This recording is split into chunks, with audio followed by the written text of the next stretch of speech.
Apabila orang soleh meninggal, kata Nabi, ruhnya akan mengalir keluar daripada badannya dengan mudah, seperti mana mudahnya air yang keluar meninggalkan bekasnya. Orang soleh ni pasal apa ruh dia senang keluar? Kerana ruh itu sudah lama merindui Allah, kerana ruh itu sudah lama merindui Rasulullah. Ni orang soleh.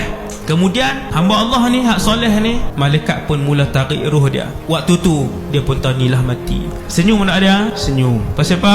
Seronok nak jumpa Nabi SAW. Ketika ruh sampai di halqum, ketika itulah dia akan melihat dua alam serentak. Yang pertama ialah alam dunia, hak dia ada dalam bilik tu. Alam kedua yang dia akan tengok buat pertama kalinya, alam ghaib yang menguji keimanan kita. Itulah hari pertama kita akan melihat makhluk ghaib, iaitulah malakul maut. Bila kali pertama dia pandang malaikat maut, seandainya wajah malaikat maut ketika itu adalah seperti rembulan yang terang benderang, datang dengan wajah yang berseri-seri, maka ketahuilah sesungguhnya dia mati dalam keadaan husnul khatimah.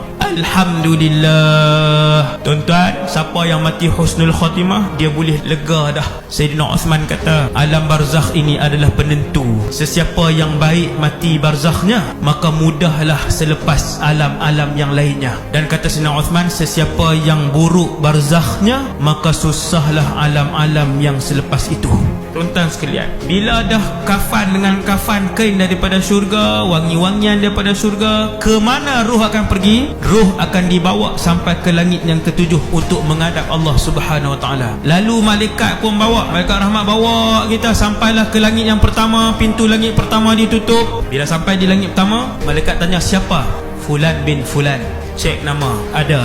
Dibuka pintu langit, lalu diseru lelaki ruh yang baik ni dengan satu nama yang paling mulia di atas muka bumi Allah. Lalu tersebarlah bau wangi lelaki ni. Seluruh penduduk langit bau.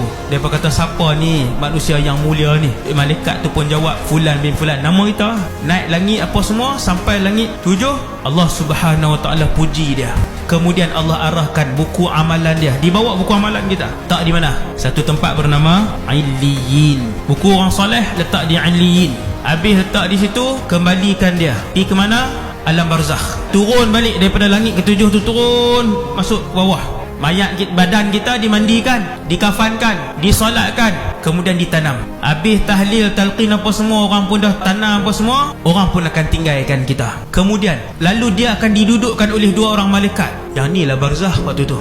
Sebab kita ada jawapan, kita pernah mengaji. Kalau orang tak pernah mengaji, dia kata, ni apa dia ni? Alam apa ni? Siapa nak mai? Kenapa duduk di sini? Pasal apa tak hidup? Dia tak ada jawapan, walaupun dia Islam. Tapi kalau dia pernah mengaji, dia tahu ni barzakh. Satgi apa akan berlaku? Malaikat akan main. Berapa orang? 2. Siapa nama mereka? Seorang nama Munkar, seorang nama Nakir. Lalu dia pun datang. Soalan tahu lagi? Semua orang tahu dah. Man Rabbuka? Maka lidah dia yang fasih, kerana dia orang soleh. Lidah dia yang fasih akan jawab, Rabbi Allah.